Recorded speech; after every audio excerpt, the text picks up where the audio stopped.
Hello दोस्तों, मैं रमेश शुक्ला। स्वागत है आपका रमन ला क्लासेस में। आज हम बात करेंगे सीयूईटी पीजी 2024 के टॉप मोस्ट यूनिवर्सिटीज की काउंसलिंग फीस। जैसे जेएनयू की काउंसलिंग फीस कितनी है, बीएचयू की काउंसलिंग फीस कितनी है, डीयू की काउंसलिंग फीस कितनी है, यूनिवर्सिटी ऑफ इलाहाबाद की काउंसलिंग फीस कितनी है।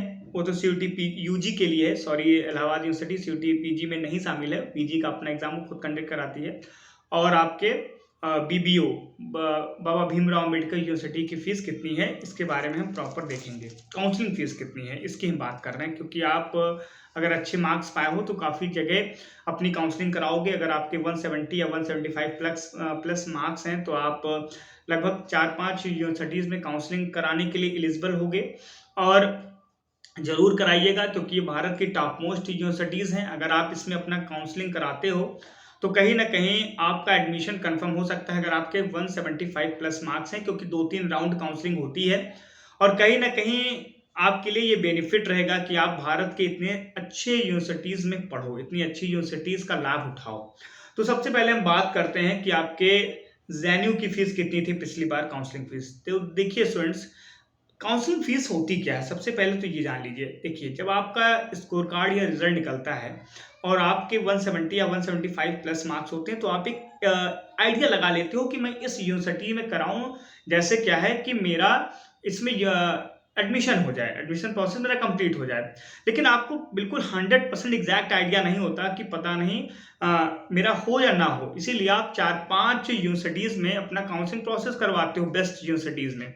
तो उसकी फीस क्या है, क्योंकि आपको अपना क्या कह सकते हैं, पैसा भी देख के चलना है कि आप उसे अफोर्ड कर सकते हो कि नहीं कर सकते हो।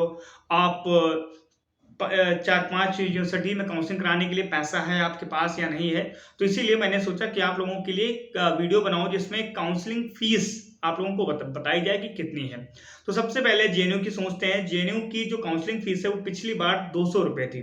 कोई ज़्यादा नहीं है, 200 रुपये आप लोग वैसे भी खर्चा कर देते हो, 200 रुपये थी।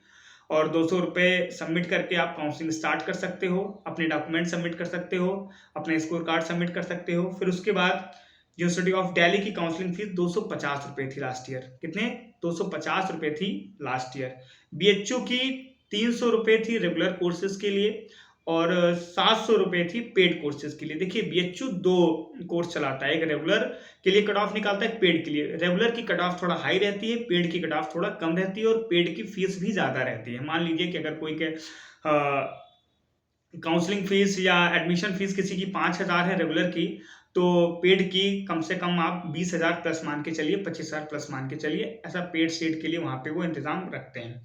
तो पेड के लिए 700 रुपये थी और रेगुलर के लिए 300। अगर आप दोनों पेड और रेगुलर कराना चाहते हो तो 1,000 रुपये आपको वहाँ सबमिट करना पड़ता है, 1,000 रुपये आपको वहाँ देना पड़ता था। फिर आप बात करते हैं हम बाबा भीमराव अम्बेडकर यूनिवर्सिटी की। तो बाबा भीमराव अम्बेडकर यूनिवर्सिटी की जो फीस थी वो 200 रुपये थी। 200 रुपये आप पे करके अपनी काउंसलिंग स्टार्ट कर सकते हो।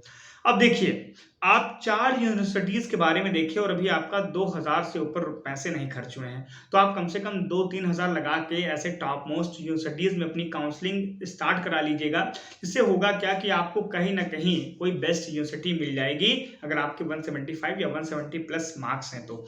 इससे होगा क्या कि आपके पैसे तो चले जाएँगे, आप कहीं एडमिशन एक ही जगह लोगे, बट वो पैसे कहीं न कहीं आपको एक सिक्योरिटी देके जाएँगे, आप सिक्योर महसूस करोगे। अदरवाइज़ अगर सिर्फ़ आप एक यूनिवर्सिटी के भरोसे बैठे रहे तो कहीं न कहीं आपका लॉस हो सकता है।